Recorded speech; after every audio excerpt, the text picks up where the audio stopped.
Hey everybody, this is Shane with Shane's Books and Review. Today's book is going to be Where the Hell is Tesla? What a title. It was wrote by Rob Dircks. Here is the point of today's video. It is Friday, so it's time for our discussion. What an absolute treasure of a read. First off, the book is absolutely honoring every which way it can be. It's not gratuitous. It does have a lot of foul language in it, so if you've got young kids, maybe not so much let them read this. But with that being said, it has to be probably one of the better fantasy books I've read in quite some time. In this book, we have multiple little elements that are happening. First off, we have this kind of loser guy, Chip. He's got a best friend, Pete, and it's the typical story between people that are best friends of they know a lot about each other. There's a lot of backstories, and they even know what they're thinking back and forth, which makes for great chemistry in the writing. So first off, Rob, kudos on that. The secondary thing that I want to say about it is an absolute fun ride from beginning to the end. The pacing throughout the entire thing is just awesome. It never really lets you down. There are a couple of slow points, but those slow points are there for reasons, and they actually add to the book because you get to find out more about history of characters or personal development or characters interact with each other, and it just adds to it all together. It's a very well thought out, well done book. Kudos, Rob. I mean, seriously. So story. Like I said, we've got Pete, which is kind of Chip's sidekick, but in other ways, Chip is Pete's sidekick. The premises is Chip gets this job. He goes in to work for a security detail that works for the FBI. He's in a building that's getting ready to get absolutely demolished. He's telling his buddy through his emails, no, I'm not going to walk this place. It's absolutely huge. So one day he's talking to his FBI liaison, and he's like, hey, I need a desk. The guy's like, all right, sure, pick one. And he does, and he's like, it's your back, you carry it back. Inside of this desk, he finds this little journal. This journal that he finds is the journal of one Nikola Tesla. Regardless of what you think about Tesla, if you think that he's the most awesome thing that ever happened, or it's a big conspiracy or whatever, we're not going to cover any of that. I personally feel that Nikola Tesla did a lot for the modern world. If it wasn't for some of his innovations and thought processes, there's no way we would be where we are today. We might have got there, but he accelerated us into where we are. So I've got a lot of respect and interest in Tesla myself. So seeing the way that he was portrayed in this book was fairly fun. He doesn't really enter into the story as a person until after we get to know Chip and Pete just a little bit. He goes to his job, he gets this desk, he gets the journal, and then he gets a hold of his buddy Pete and is like, hey, I found out where this thing is that's going to take us to another dimension. You up for it? Let's go. And there's a lot of confusion on if they're prostitutes or not. They ended up in the room that Nikolai stayed in, busted out a closet wall, and found his invention that takes you to another possible universe. In some of these places, behind the door would be Earth, much like ours, but slightly different, or a vacuum of space, or 100% infinite in what could be behind any door. Moving on along. The primary points of the book is, of course, Chip and Pete, once they're in there, they end up lost. Their door shuts and they can't find their way back. It's not said how the door shuts, it just does. So their first encounter is with this little alien Bobo. Bobo is a furry little creature, likes to hump lakes. It's a lake humper, this Bobo.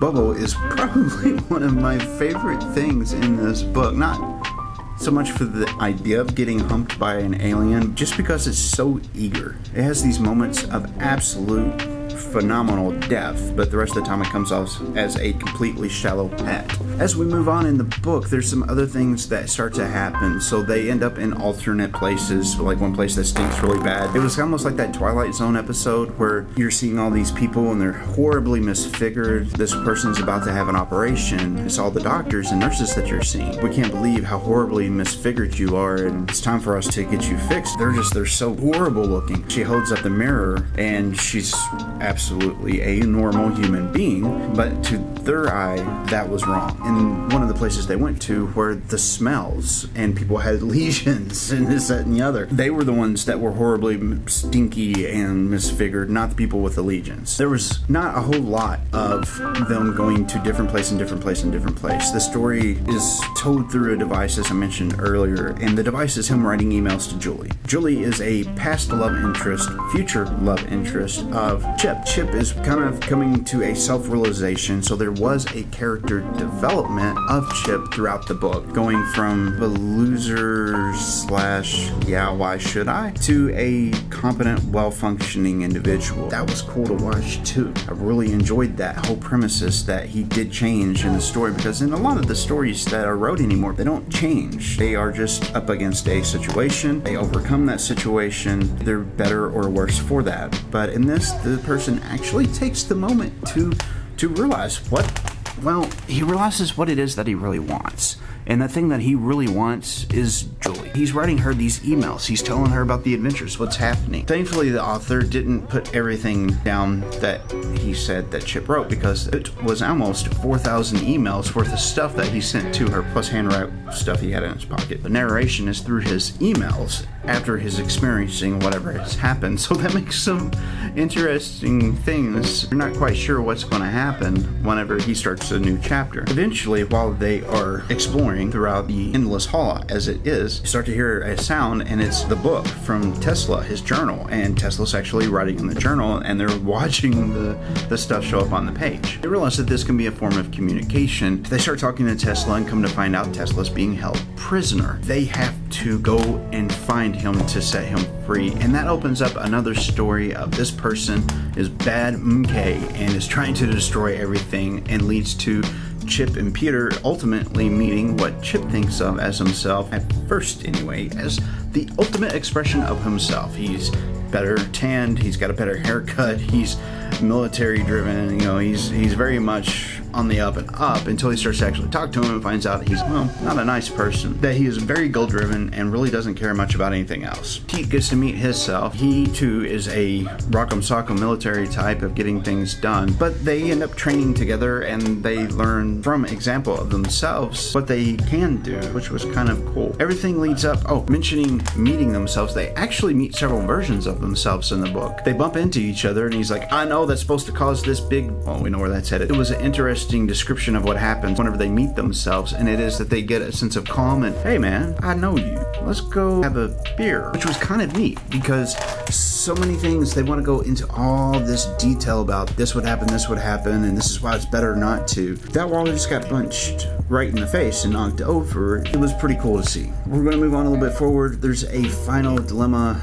of whenever he actually figures out what all this fighting is happening is about after they get to Tesla, and that I'm going to leave open. By the way, there's twice now that an author that I've read has put a note at the end of a book saying, hey, if you're not a completist, if you don't absolutely have to know everything, don't read past this point. There was a book that Stephen King had, was a good way of ending it. On the Stephen King book, I really hated myself for continuing to read, but on Rob's, it didn't really bother me so much. But let me give you a warning. If you're a romantic and you want to keep those possibilities open of what could, then do stop there. If you're more of a logical type of a being and you want to see where things end up, I have to say it didn't really take away from what I thought would happen. I enjoyed that quite a bit. So would I recommend this? Is this a good book? Is this something that you should check out? If you like science fiction at all, this is a good book. I highly enjoyed it. I really liked reading it, and like I said, I had read it multiple times. So if I were to rate this one, I would give it I'm not going to put a number on it. Nope, not doing it. Long of the short is, I am now going to ask you guys what you think about it. I want to know. Down there, let me know what you think, because the book was good and it was well wrote in my opinion. Now, is it the best grammatical book that I've ever read? No, not so much. It was good.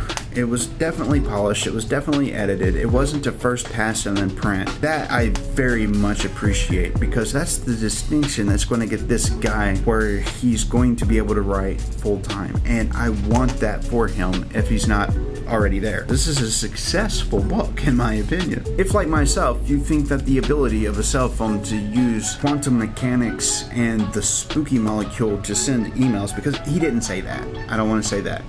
This wasn't in the book, but ever since I read it, I've been trying to figure out how his phone would have worked in another dimension. I understand the premises of, like a SIM card's probably going to be a SIM card in multiple dimensions. It would probably be the same technology, same type of data exchange rates, that kind of a thing. I understand enough that would match up where it probably would work, but what would be the odds of him getting the exact same SIM card in that phone in multiple universes. You know, it's really high, way out there. So that was the only issue I had, was whenever he was actually using his cell phone in other dimensions than his own to call people, because I'm like, no, I don't get it. Nope.